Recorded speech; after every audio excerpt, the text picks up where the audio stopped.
it might have been directly, however, but he asked, if asked, can the S.A.S.S.A compile a list of their top 20 players?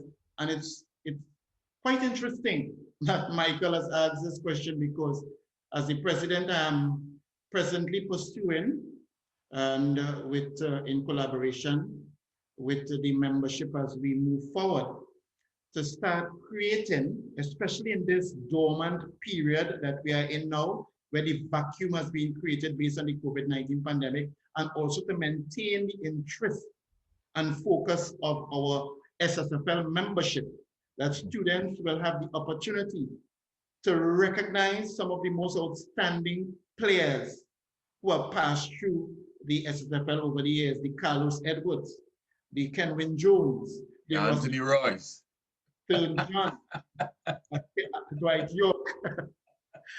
And so what I am moving towards doing is to get some of these very renowned players. And yes, we have the compile list, because remember, we have the MVP of every season like the Mark Dean, etc., like that, Mark Ramdean, etc., and others, and Ali, female footballer. But what we will do is that we have the list, and we could just actually share it with the membership or the general public of the top 20 players. But one of the more important projects that I would like to see established, and we already have some groundwork, for example, Mr. Makan Hislop, who is cousin of Shaka Hislop from Tobago, a former national youth player and also beach soccer player. He has already done a video clip, and basically is asking these renowned established players to make a 3 minutes, average 3 minutes video clip, highlighting their S.A.S.S.A experience. So those who are presently S.A.S.S.A will see some of, and hear and view some of the experiences some of these renowned players would have achieved over the years, even if we go back to the time of the Gali Cummings, etc., etc.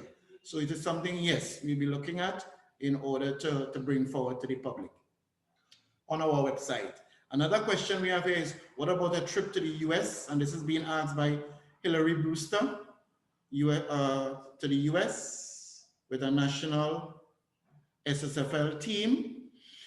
And we have, as you would be aware, Coach Roy and others, that we have what you call the all-star team that usually is compiled based on their performances during the season, the league and intercal, and they're selected: goalkeepers, defenders, midfielders, and strikers.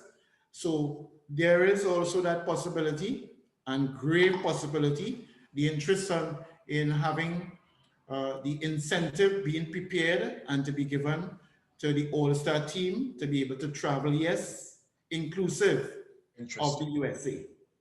Yes. Very, very interesting. I would like to piggyback on that, Mr. President. I would sure like to piggyback on that, because one of the things I do I have a tournament that I host out in Miami. I don't live in that area, but one of the things I started doing is having a tournament in Miami. I have one of the mayors out in Miami Gardens, and some of the officials there. As you know, the Miami Garden area is a melting pot of different Caribbean countries, people living there. And we have, if you were to go through the schools in Miami area, I could just go through the information for you. There's a ton load of universities, junior colleges and colleges in that Miami area. And you know, it's a wonderful place to have a number of not just the all-star team boys and girls, but to organize to with schools and academies to come across there. It's the closest point to United States of America. It's a straight flight with Caribbean Airlines. I am not too sure if Caribbean Airlines is part of your sponsorship. I am not too sure. So not at this present moment. Okay, well, we need, but they will get on board eventually. You know, to give them that exposure, because I think one of the things we need for our athletes in Trinidad and throughout the Caribbean region is the exposure. They need to be able to go to that Disney tournament that takes place, and that's a straight flight to Caribbean Airline is flying straight to Orlando. That is one of the tournaments they need to traveling. Right now, I am in some discussions with some close friends of mine, and they are in Italy. As you know, I have a lot of different people that I speak to on a different basis, and they contact me and say, Anthony, we want to get this thing going before the borders open. They are in Spain. They have tournaments with AC Milan, Inter Milan, Roma. And they're saying to me, Auntie, I need you to have discussions in the Caribbean because we need to have some teams come up to play against Roma and AC Milan and some of these under 14s, under 16s, under 18 teams that you have major scouts around the world come every single year to see these tournaments. And these are some of the places we need to be able to have some of these teams, especially an all-star team, when you can have major scouts there and kids at the age of 17 and 18 playing in these tournaments. It opens up the doors for these kids because you have to remember, this is where your strengthening of your national senior team is going to come from. And may I say, this is the importance of having kids go off to school. Because if you look back in the days when we had under 16 tournaments back in Trinidad, you would look back and see a number of these kids came back from school to play in these tournaments. This is where your national team program is being built. Because if you would reflect on the last tournament that Trinidad played, I think Mr. Hood that I know him of Hood, that I played with him at Jalili White Coaches School at one point as a goalkeeper. I think he's an old tranquil boy who's coaching the national team, the girls team.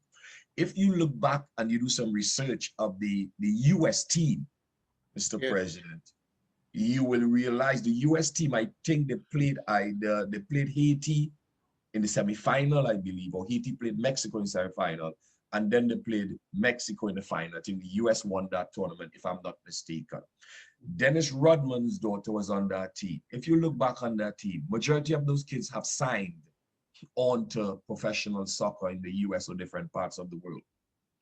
And I believe, as you mentioned, that what is important too is that that's another aim of the SSFL to have, with an organized, structured system to assist with the pursuing of scholarship for those who are interested, but to also have a empirical data that is there to see all of those students who would have been successful at scholarships emanating out of the SSFL. But if I may just, to move along with some comments or questions asked here. Josiah Roberts is saying that he's presently a student at Mocrapo East. So that's good. I wish you all the best, Josiah Roberts.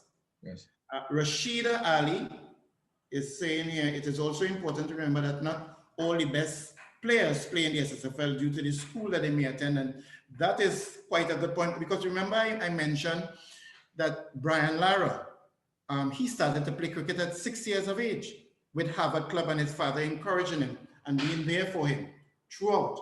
And when he, through his S.A.S.S.A, succeeded for San Juan South Secondary School, they weren't playing cricket there. So that's why there was a move for him to get onto Fatima College that was heavily involved in cricket. So that's an option if there are players who are very good playing in a particular school, but the school may not be involved in football. You see, there could be a transfer. If it is difficult to do that, I could suggest that a possibility that we could look at is that even they being a good player within the school and playing for their respective club, that even coming down to the screening session for the all-star team, that they can be given an invitation to attend that screening session with the possibility to be also considered, even though they weren't part of the current SSFL season, but because they were involved in football and because they're also a student athlete in another school, not involved in it, that there should be an opportunity for them to be given that chance. So that's a very good point. Johan Contasti, I believe, correct me, Apology if I pronounce it incorrectly, but I believe that's it. Are there opportunities being explored for players who do not want to go to the scholarship route? The opportunities when their main goal is becoming a professional footballer. Current national players and youth national players, Garcia brothers, John Paul, Rochford, Joel Williams, all choose the peruse or choose to peruse that career pathway. And that's a choice. That's a choice. As a matter of fact, that's why it's very important. And some players have been affected by it here locally if they are not guided and advised correctly. As long as you are attached or you play a game professionally, attached to a professional club, it means that you have now surrendered and given up all your rights to pursue a scholarship because there is rules and regulation concerning that. So there are some players who may not want to pursue scholarships, and that is understandable. So certainly we could also work along with them to see how they can be guided with the responsible entity and organization as to see how they can pursue their scholarships, but more importantly, to advise them that all it takes is one injury that could finish your career. What do you do after that injury ending career, ending of your career based on an injury? So we still want to be able to advise players who may not want to pursue scholarships that they need to still have additional or something else that they can refer to in the event that they are injured, so it could still bring a livelihood to them. But to understand that the reason why we will push or advance scholarships is because we are referring to student athletes. Although at the end of what we are doing, there are some of those who would prefer to still go the route of being a professional footballer rather than pursuing the scholarship. As a matter of fact, some persons have pursued their scholarships and have moved on to being a professional footballer. Or some have maybe stopped their scholarships halfway and move on to being a professional player. Or some have completed their scholarship and they're still involved in the sport, or for some cases, some of them may no longer be playing football and they have moved on to their other career pathways. But the point is well taken, but it's all about advising and guiding the players properly, efficiently, effectively, so that they will make positive and prudent decisions for their careers. And just to piggyback on that, on your statement, Mr. President, one of the things too we can look at, because of COVID, it has really magnified the opportunities to go to school online. So if one decides they want to be a professional soccer player, it doesn't really prevent you from studying online. Yes. And getting your associate degree or your degree. You don't even need to step in to a university. You may need to go and do your final papers there, but you can still pursue your studies, your trade online, and this is happening worldwide. So that is something you could do. Also, I would also like to add to what Mr. President was talking about earlier, or speaking about earlier, pertaining to developing the female side of the soccer. And I think that is quite interesting. If you do some research, you would find out how huge female soccer is in the United States of America, the collegiate level and all levels.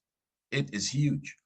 And I may say, if you were to Google it right now, in terms of the collegiate and the boys and the girls, you would be surprised. In terms of the collegiate soccer with girls in the United States, it's huge. It is huge. And I do coach girls and boys, and I can tell you it's huge. And it's reaching to the point now that the girls are outnumbering the boys at one point in the United States. Yeah, they're outnumbering the boys because of the effect of the quote unquote, the female national team here in the US. Yes. And what is happening to you getting a lot of girls who are coming with the female national team jerseys. They want to they look up to the players. And they're playing soccer at a young age. And one of the things too, I know you spoke about earlier, Mr. President, playing soccer or any type of sports would be able to help you with your studies. I could contest to that one because I also coach in a lot of preschools during the daytime and then coach premier teams in the evening and then go on to coach teams in the night. So the preschools that I work with, which is just huge, to be honest with you, it's huge. Can't find enough coaches to do it because it's now mandated that each of the school must get into some sort of physical activities here in the US because of the obesity issue and you know, saving, and this is something the government of Trinidad needs to look into. You mentioned it, because you have kids going to school and drinking all these soft drinks and all the sugar inside of it. I must say at this present moment, yes, it has been banned now in the schools. It's so beautiful. Yes. You know, to be able to play some kind of sports. And what some of the teachers are mentioned to me is, Coach Roy, what is happening now, because they're playing soccer with you at that age, we find in these kids are settling down at 3 and 4 and 5. They're learning faster in their classroom, because how I would work with these kids, and I work with a huge number of them different schools. At that age of 3 and 4 and 2, you can't really coach kids soccer. What you can do is develop kids and develop their brain, their mind, the mechanicalism, their moving, their coordination skill. They'll be able to, you know, the ability to hold or grasp information and be able to follow it. And you find these kids are so bright now that you're working with them, and teachers will say, Coach Roy, I don't know what it is you're doing with these kids. And I'm talking about kids at the age of 2 years old, I'm talking about. Huh? I would go out and coach in the schools and I would get like 40, 50 in one school, and I have to do 3 and 4 30 seconds, 30-minute session with these kids. And we have the ball and we play with the ball, but I would work with them in the different color cones. You know, you have the green and the red and the yellow. So we would put different cones and they would work with colors, and they would do maths and all that kind of stuff on the soccer field we're talking about, using the coaching to develop them mentally. And they are not studying that they're doing schoolwork but playing soccer. And the kids and the parents would send me letters and that kind of stuff. Coach, I don't know what you're doing, but these kids are just learning. They're sharper, they're better in the classroom, and they realize that they don't do the schoolwork at that age. And this is something for some of the kids that are log on. If they're not doing their schoolwork in the school at the age of 3 or 4, which they're supposed to be doing, they sort of move the soccer away from them at that age, because they're teaching them they are student athletes. Correct. Yeah. So discipline, they're organizing these kids at this age because they know the main thing is their degree. Anything after falls in line, you know. So just wanted to add that. Feel free, Mr. President. No, this was something is Rashida. No, Johan, I just want to a part that Johan mentioned about the S.A.S.S.A forming partnership with professional clubs abroad. Now, because we are part of the Ministry of Education, and because of the S.A.S.S.A being a stakeholder under the umbrella of the governing body, which is Trinidad and Tobago Football Association, it's quite an interesting suggestion being made. But to do it, we'll have to work in collaboration with the Trinidad and Tobago Football Association, since they will be the one that the respective clubs will deal, that the professional clubs will deal directly with.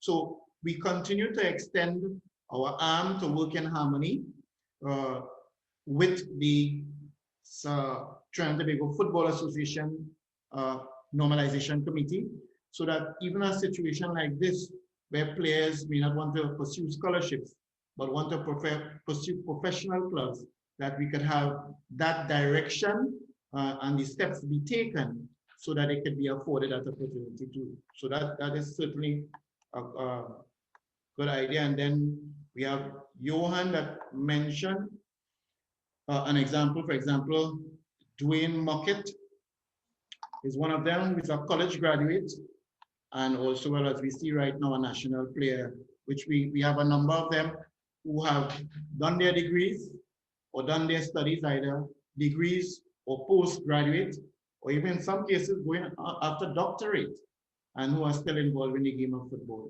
So the president, Dwayne Marquette, one of our more established decent kid, decent player. Feelers is doing that presently.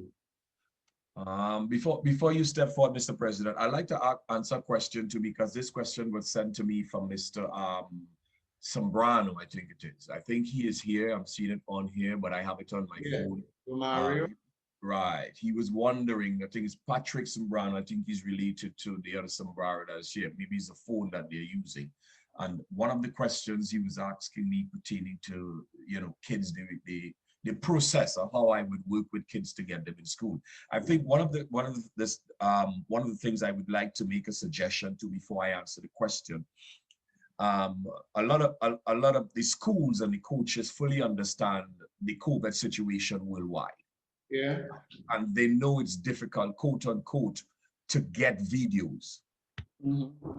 And one of the things they are also mentioning too is, and I also mentioned to coaches, if you can get your, like the SSFL that is recognized, TNTFA, a recommendation for a kid who has reached the age and missed out of playing soccer last year. Right, yeah, okay. You know, be able now that you have a record on this kid, you would be able to give him a recommendation. Right. Because Very good point. Right, because you know he may pass the stage of getting back into school. He's finished school last year and he needs to move on, you know, and I would like to throw that out to you to look at it, because I know a number of kids came to me and I mentioned to them some of the things the coaches would look like. For instance, like your good self, you are recognized by FIFA in terms of your refereeing. You were to put a letter together for a kid, it carries a certain amount of weight because they realize that you're qualified on the FIFA. So I'll have to wear two caps now, the president of SSFL and established FIFA official. Right, and it can also come from the TNTFA, like Dion Lafayette, one of these guys. Now, I say this quote unquote tongue in cheek, that someone who holds that hat would not sign a piece of paper for someone that they don't know, because there's consequences attached to that. So if someone holds that office or that position, or with FIFA recognizes a FIFA coach and a FIFA instructor, that is a way you can go to answer Mr. Sambara's question. That is a way you can go to be able to help that kid. I know I had a discussion with Mr. Cornell about a month or so ago when Trinidad was open, and one of the things he was mentioning to me is that he would look at some of the kids who would come and say, Coach, I want to get into school, but you could not play the soccer as a group. So what he will do is let you work out before him 2 to 3 weeks, once or twice a week you would work out. And he's a coach, he would send you through some drills before he recommend you to a school. So that was some of the ways of getting around the system, knowing that it's difficult for you to put a video together. But I understand because there are some individuals, former secondary school football league student athletes, who, no fault of theirs, because of the COVID-19 pandemic impact last year into this year, they actually finished school last year, but they were desirous of pursuing scholarships. And it is something seriously to be considered by the membership, the General Council, in assisting those students who would have been representing their schools at the championship or premier division level, to work along with them to assist as best as possible to see how best they can be successful in pursuing their career, even in the absence of not having a season last year. So that is going to be definitely something on the front burner. Yeah, that is quite critical, that we don't let these kids fall on the wayside, and there's so much opportunities for them. And we have to find a way that we could get the organizations to be able to recommend and say, look, this kid played, you know, in the S.A.S.S.A for so many years. We can put on paper without hesitation to Yes. recommend this kid. That carries weight in junior colleges, colleges, and universities. And also to a number of things I would like to mention here too is you can also too, now that your borders are opening in Trinidad, and I know I have people log on here not from Trinidad alone, from different countries, so I don't want to leave it to Trinidad. They're alone. I want to open it up. You have a number of universities and colleges too that have run their combines in United States here. And this is things you can attend to. Some of you guys have family living in United States. You can find out some of the closest universities and you can attend a combine here, or you can attend a screening session with a university. Some of them have no cost towards it. Some of them have a cost towards it. And when you come and do that, you really don't need to walk with a video with you because the coach is going to see you firsthand. And I know one of the things that is being worked out right now is for coaches to start traveling to the Caribbean region and different parts of the world to see kids firsthand what kids are doing in their environment. Right. But also the opportunity is here to, it is simple. You can go up on Google. If you're in New York, there's St. Francis College. You could pull up St. Francis College and find out if St. Francis College is doing a combine to get kids into the school. And you can travel to your family in New York, Brooklyn, wherever in New York, and you could attend that then the coach see you on the spot playing against different kids. What better way for the coach to see you? So there's so much ways that you can be seen thinking outside the box to be seen. And that is what you need to do, especially the kids that left school last year and the year before, who was, you know, for want of a better word, unfortunately not have the opportunity to play. These are things that you can do. And this is happening through the length and breadth throughout United States with colleges and universities. You have some spots, you have some organizations right now that's running, like where I'm at right now. You have about 60 schools coming together on one location, Friday, Saturday, Sunday. And kids from all over the state is coming there to participate. And these are things you need to look out for to be able to go. You know, we have families in Florida that is happening. You can attend some of these things and be seen firsthand and to get the opportunities. I believe, you know, in addition to what you're saying there, Yes. When a country or region is of a particular mindset and they understand the significance, the critical importance of a sport, then it will create the avenue and the platform for the success of their citizenry. So I think more and more we have to change our mindset in Trinidad and Tobago and understand basically that sport inclusive of football is no longer a leisure activity. It's actually business. It's a career pathway. And the culture of being laid back and not pursuing assertively and aggressively that which you have before you, it has to change with the way we think and that same concept of mindset. And that is why with all due respect, the Caribbean countries in particular, we need to continuously reorganize ourselves with the magnitude of the depth and wealth of experience and potential that we have. We need to be more assertive and aggressive, like the Central Americans in particular, the South Americans, who view and look at football, with all due respect to all those, not to say anything out of context, but who look at football like a religion. And we're going to see it tonight with Argentina versus Brazil, and when Mexico plays Trinidad and Tobago. So I am saying that we have what it takes, but that mindset has to change in order for us to be more transformational and more progressive as a people. Yes, yes, very, very much interested. And this is something to I want to mention before I leave to coach mention the president mentioned it. We have coaches coaching different national teams throughout the Caribbean region. Why are we coaching other different national teams and we can't coach our own national team?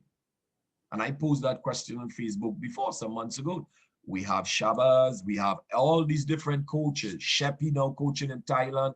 We're coaching all different national teams, but none of us is coaching our own national team. Now we have one coaching our national team.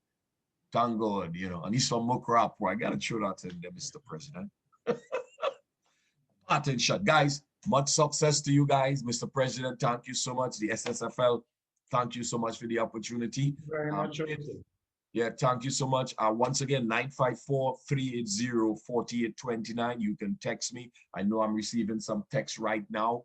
Thank you guys again. It was a pleasure having you here, and I'm hoping that the College League will happen this year and I can bring you back again and we can talk about it and the initiatives that you came up with here. It's wonderful to know that you guys are going to get together with the futsal and have that league. And I would strongly suggest to you, and I know you mentioned it, having the futsal off season and then having the college league.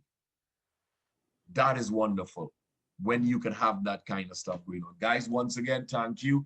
My number again is 954-380-4829. And I will put it in the chat before we go so you can get it. 954-380-4829. My name is Coach Roy, signing off. Peace to you, Coach. Blessings to you and your family. And thank you so much for gracing us with your presence today.